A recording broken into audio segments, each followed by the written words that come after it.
یہ ہے مقبوضہ بلوچستان۔ آج پیر 23 دسمبر سال 2024 ہے۔ بلوچستان ٹوڈے سے آج کے علاقائی خبروں کے ساتھ میں ہوں آپ کا میزبان الیاس بلوچ۔ گوادر پاکستانی خفیہ اداروں نے چھاپہ مار کر بلنگور گنڈی کے رہائشی نوجوان کو حراست میں لے کر جبری لاپتہ کر دیا، جس کی شناخت مہین ولد الہی بخش کے نام سے ہوا ہے۔ لاہور سے بلوچ طالب علم جبری لاپتہ، جبکہ کیچ سے لاپتہ نوجوان بازیاب ہوا۔ کوئٹہ جناح ٹاؤن موبائل ٹاور کی مشینری کو نظر آتش کر دیا گیا۔ ٹمپ گیس لے جانے والی ٹرالروں پر مسلح افراد کا حملہ۔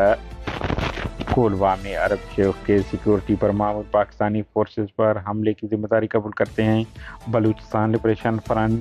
اس طرح انہوں نے خاران میں ریاستی اہلکار نصیری سازئی پر حملے میں انہیں زخمی کرنے کی ذمہ داری